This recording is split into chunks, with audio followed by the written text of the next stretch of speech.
Haleluya. Ah, Buenos tardes ya. Haleluya. Kalau siang ini saya eh,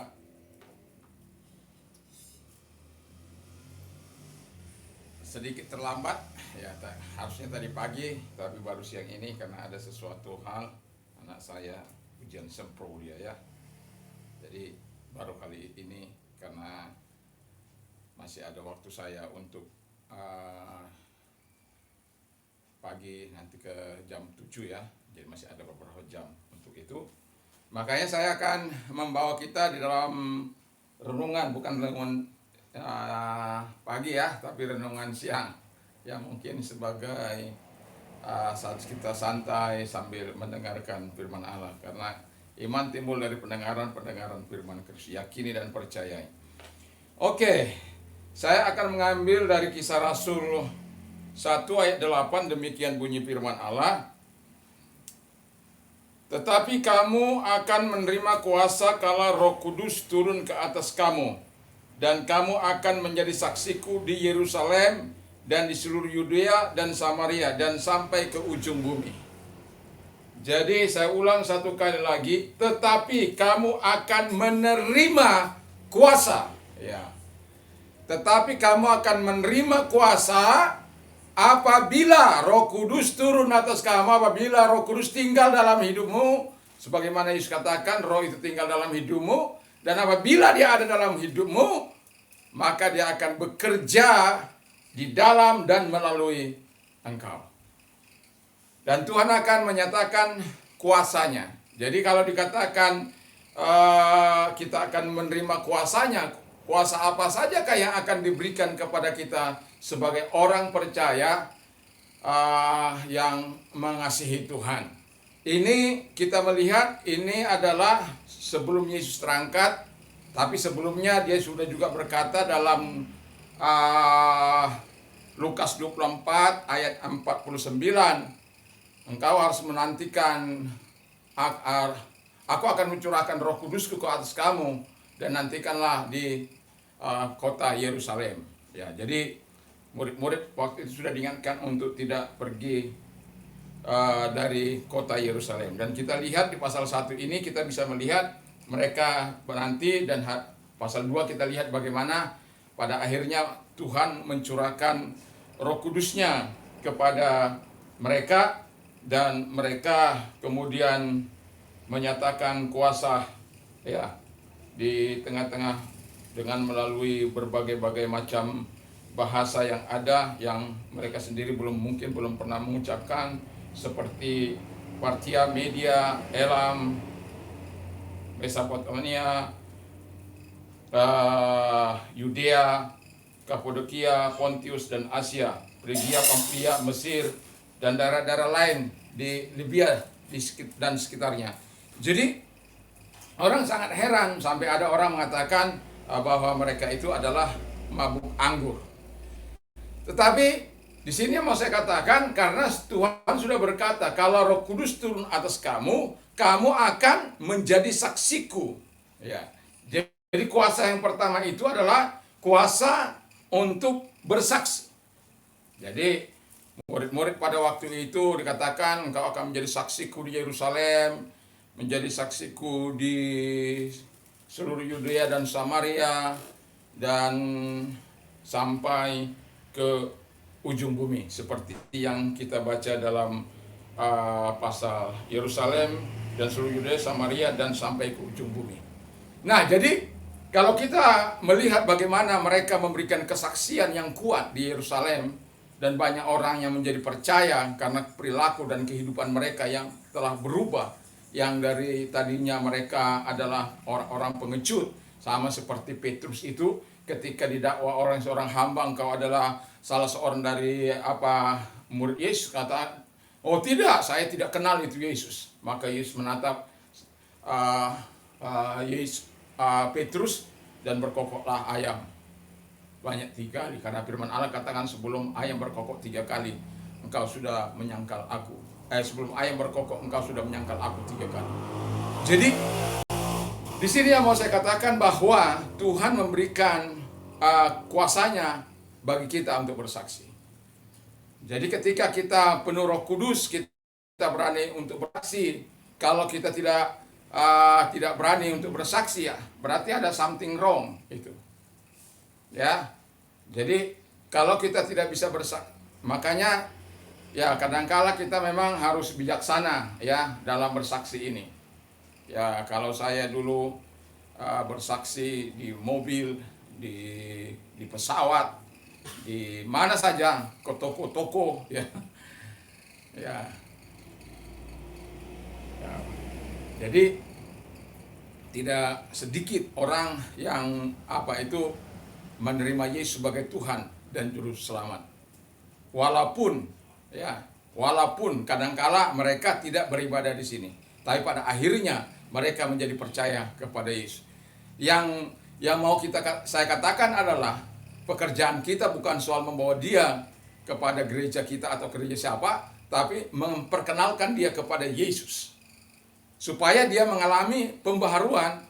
Dan kita lihat bagaimana Petrus itu dan kawan-kawan bersaksi di Yerusalem, menggemparkan Yerusalem begitu luar biasa. Karena apa? Mereka yang tadinya ya seperti mereka dikatakan anak fisherman, nelayan, tapi begitu punya punya hikmat yang luar biasa untuk memberitakan tentang Yesus itu.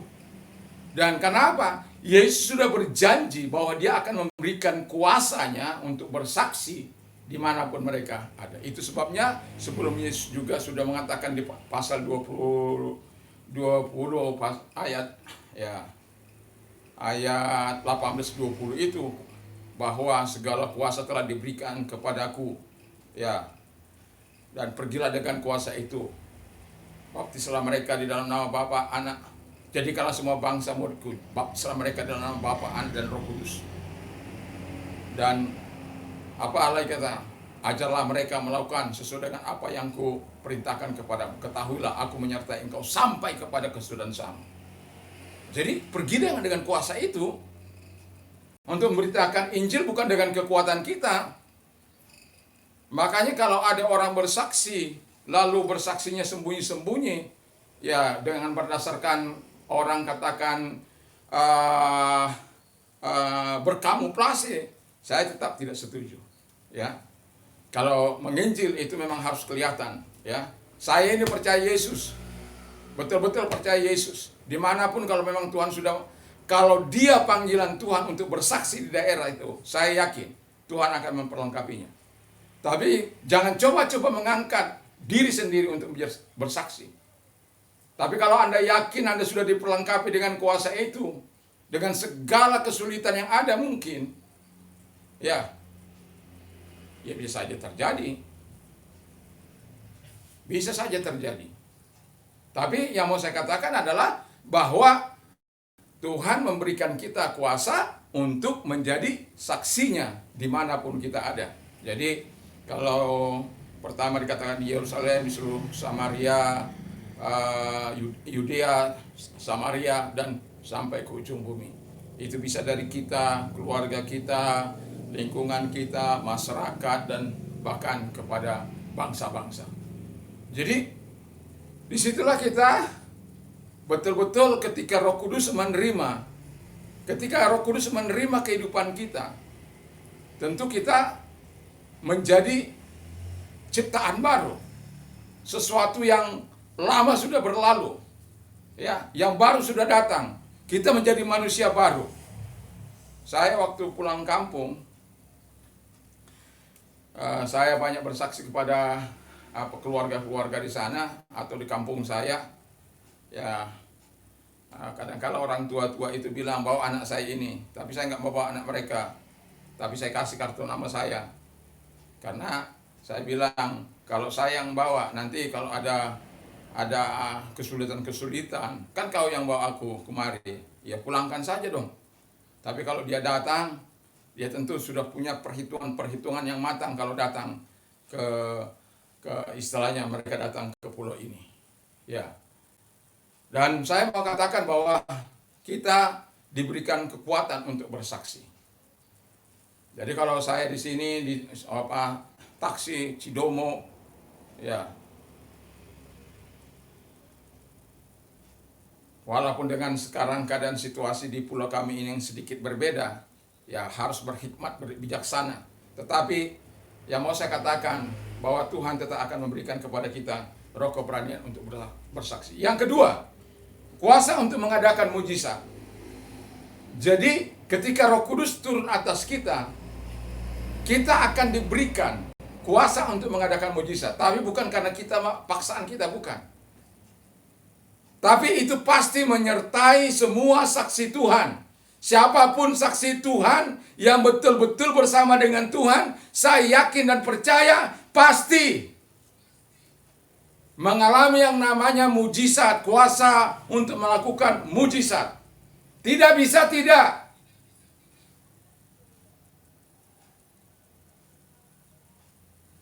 Kalau kita pergi dengan kuasa itu mengusir setan-setan, maka kita akan melakukannya. Menyembuhkan orang, kita akan melakukannya. Tapi memang tidak atas kehendak kita.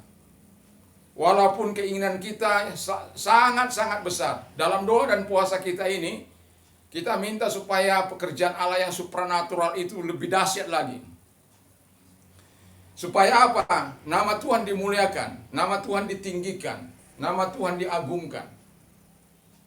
Jadi kita sebagai orang yang dipenuhi Roh Kudus pasti disertai dengan tanda-tanda ini. Kalau kekristenan kita tidak pernah mengalami hal-hal ini yang membuat kita suam-suam kuku percaya kepada Tuhan, melayani Tuhan. Ini yang membuat kita kadangkala tidak antusias kepada firman Allah, tidak antusias kepada Yesus, tidak antusias melayani Tuhan, tidak antusias melakukan pekerjaan Tuhan, tidak antusias untuk melakukan apa yang dikehendaki oleh Tuhan. Karena apa? Kita nggak pernah mengalami apa-apa. Janjinya bagi kita, kau yang berjanji, kau yang mengingkari, kau yang mulai, kau.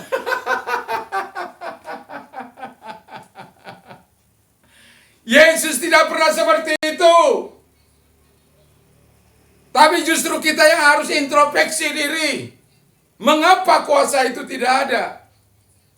Mengapa kita mengusir setan? Setannya justru mencabi-cabi kita. Justru melawan kepada kita.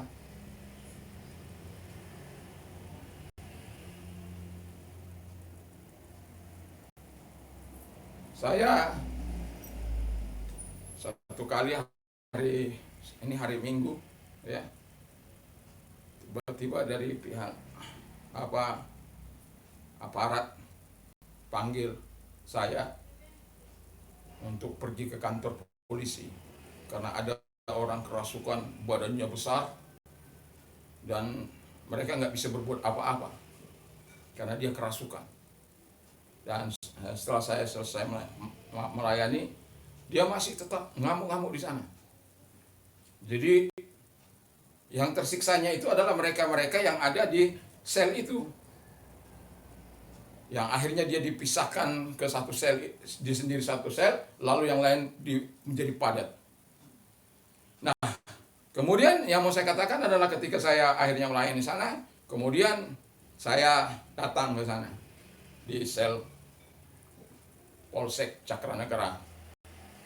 Jadi setelah itu orang ini ngamuk kan, masih ngamuk dia di situ. Terus saya bilang, lihat mata saya. Dia nggak mau lihat. Lihat mata saya dalam nama Yesus. Dia mulai lihat, dia mulai gitu-gitu ya. Wah, wajahnya yang celek, kaki tua itu. Terus saya tanya dia, kenapa kau? Ini punya saya ini. Dia berguru sama saya. Terus saya tanya pemuda ini, ya, ngapa kau berguru? Ya. Jadi pada akhirnya setelah itu saya mengatakan, dalam nama Yesus, setan yang ada dalam tubuhmu keluar. Lalu dia membanting-banting diri dan dia keluar. Udah aman.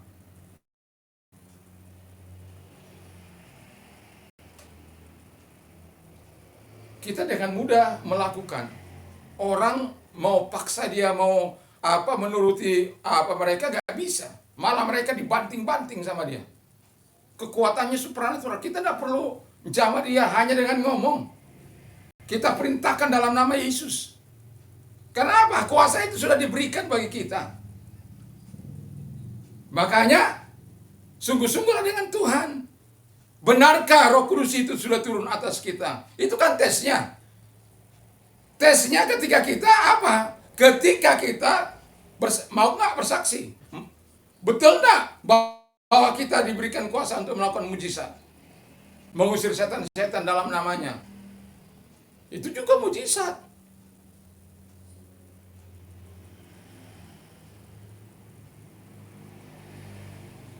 Saya pernah sebanyak-banyaknya orang ya tidak bisa membuka tangannya. Saking kuatnya setan itu menggenggam dia. Dicoba beberapa orang menyakiti. Saya bilang jangan nanti ya dia kan luka. Kalau dulu luka kan yang kasihan. Ini kalau terus dia ujungnya nih dia nggak kroso, tapi setelah nanti dia sadar kan dia kroso. Saya katakan jangan, sudah biarkan saya buka. Saya katakan, saya tumpang tangan dia, buka dalam nama Yesus. Buka.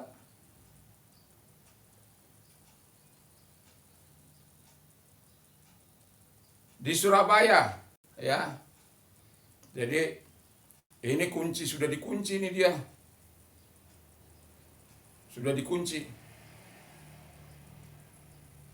Sudah dikunci kamar ini, sudah mau saya dipanggil dari gereja, lalu kemudian saya melayani. Nah, sampai sana saya katakan, dalam nama Yesus yang di kamar, buka itu pintu. Dalam nama Yesus. Tek, terbuka pintu itu. Udah tinggal tumpangan tangan. Jadi ketika kita bersama dengan Yesus, kuasa itu ada menyertai kita. Jadi jangan takut. Lalu yang ketiga adalah kuasa untuk mengampuni. Jadi perlu saya bacakan tadi sedikit pasal 2 itu bagi murid-murid pada waktu itu, bayangannya Paulus juga itu bisa menyembuhkan orang. Itu pasal 5, bisa Anda baca. Pasal 5, 12, 16 itu. Paulus juga melakukan banyak mujizat. Lalu juga kita melihat di pasal 3 bagaimana Paulus yang Petrus dan Yohanes itu. Yang ada orang meminta-minta di pintu gerbang bait Allah itu. Emas, perak dan aku tidak punya, tapi dalam nama Yesus bangkit dan berdirilah. Berdiri.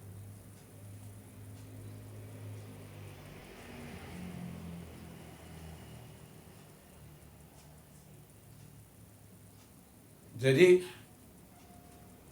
Tuhan sudah memperlengkapi. Yang ketiga dikatakan adalah kuasa untuk mengampuni.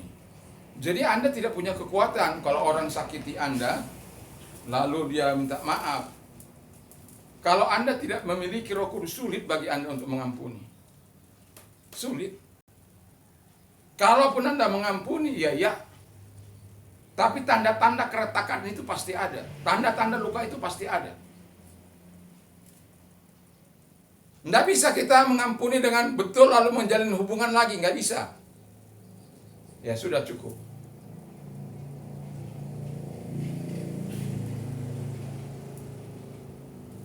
Tapi kita kalau Roh Kudus ada dalam hati kita, dia bekerja di dalam kita dan melalui kita. Jadi bukan hanya orang lain kita bisa apakan, kita juga harus melalui proses. Sama-sama. Jadi ketika Roh Kudus ada dalam kehidupan kita, ya kita punya kekuatan untuk mengampuni, punya kuasa untuk punya kemampuan untuk mengampuni orang. Bagaimanapun perlakuan yang dilakukan orang tersebut. Kalau orang itu datang minta maaf, pasti kita maafkan. Enggak, dia datang saja, kita sudah wajib Ya, nggak datang saja, wajib kita sudah mengampuninya. Karena apa? Karena kalau kita benci, menunggu dia datang, lalu baru kau ampuni, ya nggak, rusak imanmu. Udah ampuni. Jadi ketika kita mengampuni, maka Tuhan akan menyatakan kedamaiannya tersendiri bagi kita. Damai sejahtera Allah itu. Saya bacakan dulu ayat ini di dalam Yohanes ya. Yohanes 20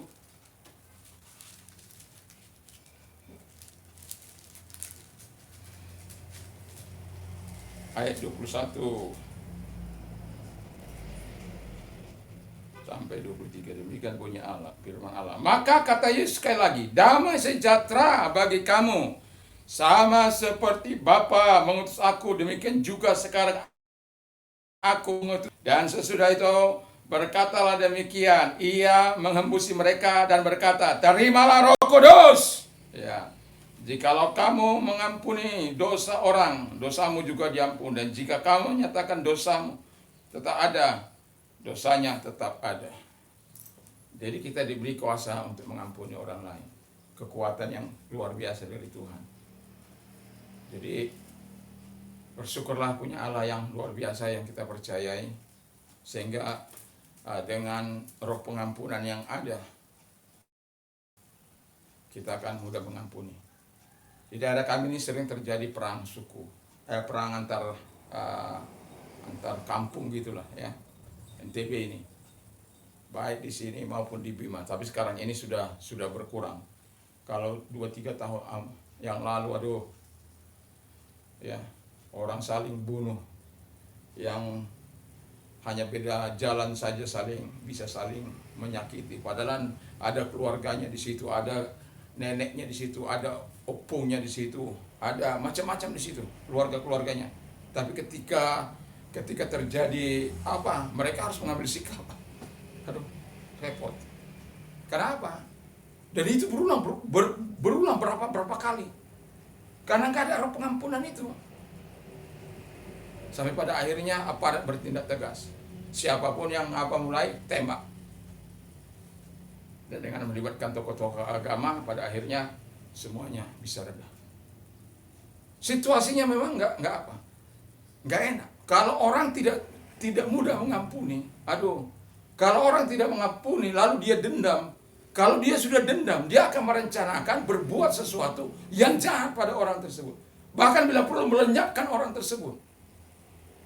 Dan itulah sebabnya Tuhan tidak ingin itu terjadi bagi kekasih-kekasihnya.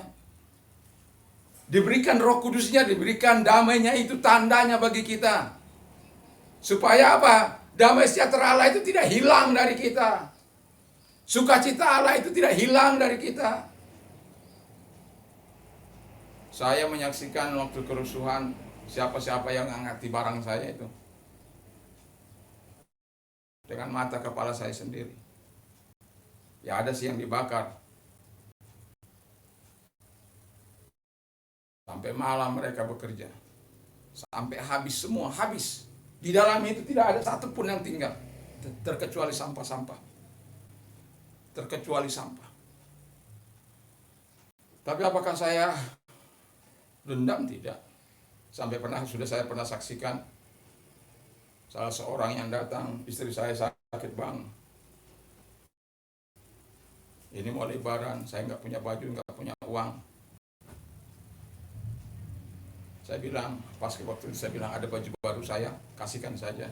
Kemudian saya kasih uang. Lalu kemudian saya melihat titik-titik air mata. Saya hanya bilang sudah nggak apa-apa. Karena saya tidak pernah mau membalas kejahatan dengan kejahatan. Dan setelah itu pulang, saya bilang sama istri saya, itu dah yang mengambil ini. Wah, istri saya bilang, kalau saya tahu tidak saya berikan itu. Tapi saya bilang sama istri saya, tidak boleh. Tidak boleh membalas yang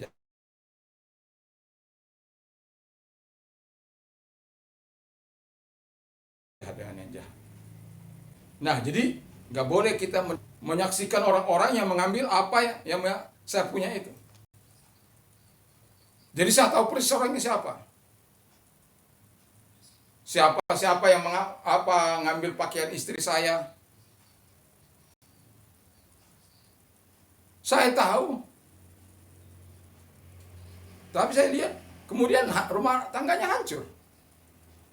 Pisah. Tapi saya nggak mau cerita sama istri saya. Orang yang apa ini. Tapi saya melihat. Tapi saya sampai kasihan.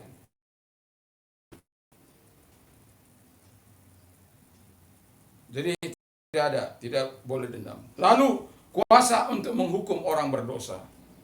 Wah, sepertinya kita Tuhan dong. Bukan begitu ya. Tapi kita lihat ini satu kisah bagaimana dalam Kisah Rasul 5 ayat 1-11 mengenai Ananias dan Safira. Mereka mempersembahkan sesuatu kepada Tuhan. Lalu lakulah tanah itu istilahnya. Setelah laku tanah itu mereka tahan separuh. Mereka tahan separuhnya dikasih sama Tuhan. Lalu tiba-tiba Petrus bilang, apakah segini semua penjualan itu? Iya. Lalu, kenapa kamu mendustai Roh Kudus? Matilah dia. Lalu datang 3 jam kemudian datang istrinya. Apakah dia bilang kepada istrinya, apakah sedemikian Safira, Safira, apakah tanah itu sekian kalian jual? Iya. Lihatlah orang yang telah menguburkan suamimu telah ada di buka pintu dan mereka akan segera membawa kau mati. Apakah Tuhan itu terlalu kejam? Tidak. Saya setelah mengalami perburuan, pinahan, pemecatan, ya macam-macam lah yang saya alami. Sampai akhirnya saya parah di hadapan Tuhan. Saya katakan, jadi satu malam saya diundang, lalu kemudian tengah malam itu saya mendapat ya kira-kira jam 12 lah ya, jam setengah 12 lah, setengah 12 malam, terus ke rumah salah seorang anggota, terus dikasih surat sama pengurus pusat, lalu kemudian di situ saya lihat saya kembali dipecat gitu kan, berulang-ulang dipecat. Saya bilang inilah namanya organisasi kacang-kacangan. Tidak ada bukti mecat, tapi nggak bisa. Ya, jadi kalau organisasi kacang-kacangan itu ya begitu, hanya one man show. Tapi sekarang ini tempat saya yang lama itu ya sudah mulai luar biasa perkembangannya. Tapi pada waktu masa saya itu, rusak parah. Ya. Saya sampai bilang 5 menit saya menemui pimpinan pusat saya.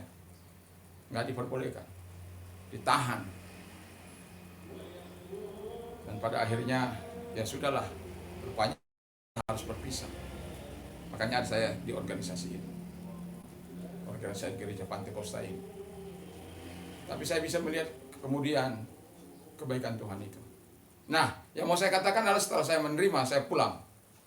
Kira-kira jam 12:30 malam, saya berdoa kepada Tuhan. Dan saya tulis di surat itu, 3 kali 24 jam Tuhan, 3 kali 24 jam, kau tidak mengambil salah seorang pembuat surat ini, maka saya akan berhenti melayani Tuhan. Saya tidak akan melayani Tuhan, tapi saya akan tetap setia menjadi umat. Ya. Jadi 3 kali 24 jam. Dan karena pada waktu itu saya tidak bisa saya belajar nyupir. Kalau tidak saya akan beralih profesi gitu. Saya bukan mengancam Tuhan, enggak. Cuma itu permintaan saya. Jadi 3 kali 24 jam. 7 kali 24 jam. 7 kali 24 jam. Tuhan tidak mengambil salah seorang pengambil surat ini. Saya menghindarkan diri, melepaskan diri dari melayani Tuhan. 1 hari tidak ada, 2 hari nggak ada, 3 hari. Jam 8 pagi orang ini sedang membaca Yakobus pasal 4. Saya hanya tahu dari istrinya.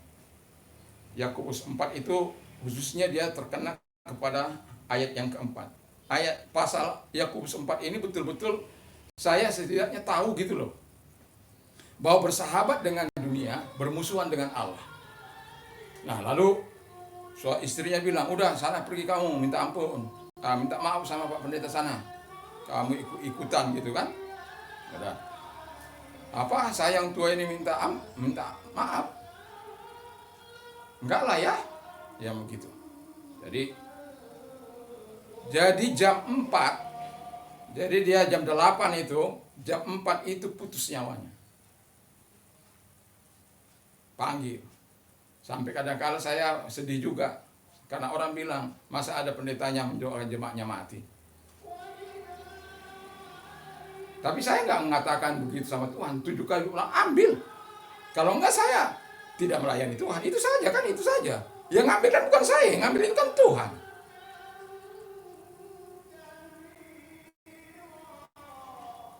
Dan itu sebabnya saya mau katakan bahwa ketika kita bersama dengan Tuhan, tidak usah takut menghadapi hidup ini.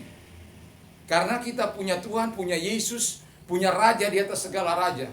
Kita punya Roh Kudus yang senantiasa memberikan kekuatan. Makanya dalam 2 Timotius 1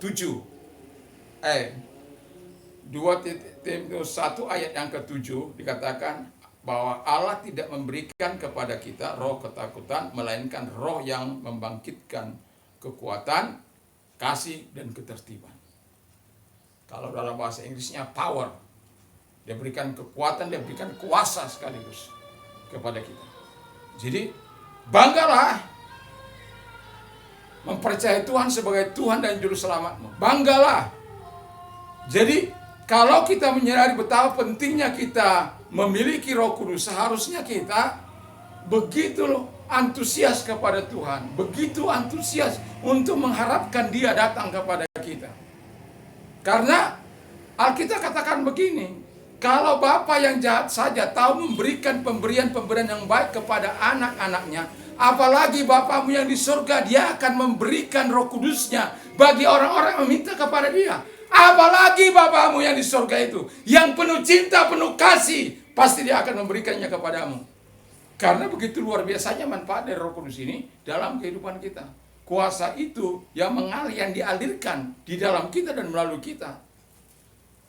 Bukan hanya kita bisa menikmati, orang lain juga bisa menikmati.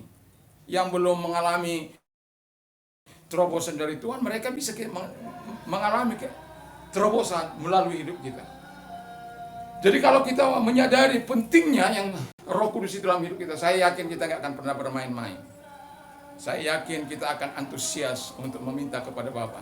Saya ingatkan, kalau Bapa kita yang di dunia ini tahu memberikan pemberian-pemberian yang baik terhadap anak-anaknya, apalagi Bapa yang di surga akan memberikan pemberian-pemberian yang baik kepada anak-anaknya. Terlebih yang orang yang minta Roh Kudusnya kepada Dia. Jadi jangan pikir bahwa Tuhan itu pelit, tidak. Tapi Dia memang tidak bisa menempatkan Dia, rohnya dalam hati kita, kalau di hati kita ini penuh amarah, penuh dendam, penuh kebencian. Terkecuali kita menyerahkan hidup kita, Dia akan tinggal dalam hidup kita, dan Dia akan memimpin hidup kita supaya kita lebih berdaya guna di hadapan Dia dan di hadapan sesama. Dan saya berharap Tuhan Yesus tetap memberkati kita. Mari kita berdoa.